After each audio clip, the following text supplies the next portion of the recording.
বাংলাদেশের যে বর্তমানে যে সরকার ক্ষমতা রয়েছে তারা কত বড় দুর্বল সরকার। এই ঢাকা শহরে আনাচে কানাচে চিন্তায় হচ্ছে, চুরি রাহাজানি এবং হত্যাকাণ্ডের ঘটনা ঘটছে, কিন্তু সেখানে প্রশাসন নির্বিকার, তাদের নিয়ন্ত্রণ নেই। ঠিক একইভাবে ঢাকা বিশ্ববিদ্যালয় প্রশাসনের আদৌ এই ছাত্রলীগের বিচার করার ক্ষমতা রয়েছে কিনা আমরা বারবার সন্দেহ পোষণ করছি।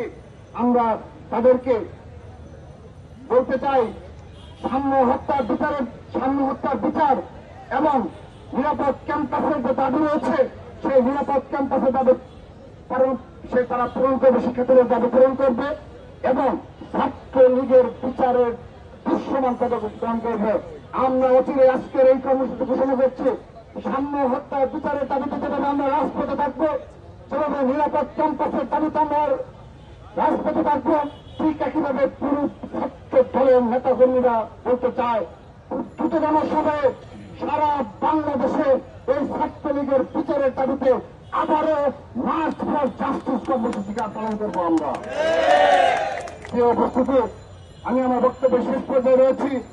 আমরা শুধু বলতে চাই, এই সাম্য হত্যা বিচারের দাবিতে এবং সর্বশেষ এই সম্মানিত পিসি স্যার এবং প্রক্টর স্যারের যে পদত্যাগের যে দাবি উঠেছে, আমি বিশ্বাস করি তারা সম্মানিত ব্যক্তি হিসাবে তারা এই দাবিগুলো বিবেচনা করবে।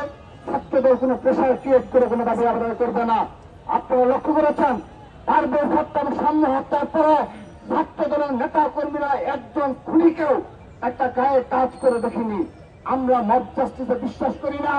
আমরা মব কালচারে ছাত্রদের তৈরি যেন না হয়। আমরা যদি কোনো ছাত্রলীগ কিংবা দূষণদের ধরতে পারি, আমরা সরাসরি পুলিশ প্রশাসনের নিকট তাকে সাপোর্ট করি। এটি ছাত্রদল এই স্টাইলে চলছে। এই ভূমিকার কারণে একটি গুপ্ত সংগঠন রয়েছে যারা মনে করে থাকে আমাদেরকে সোশ্যাল মিডিয়ার মাধ্যমে নিয়ন্ত্রণ করে তারা তাদের ক্যাম্পাস কেন্দ্রিক যে অপকর্ম রয়েছে, তারা তাদের যে ধরনের কর্মকাণ্ড রয়েছে অব্যাহত রাখবে। স্পষ্ট ভাষায় বলে দিতে চাই, অচিরেই দেখতে পারবেন এই ঢাকার রাজপথ কার দখলে।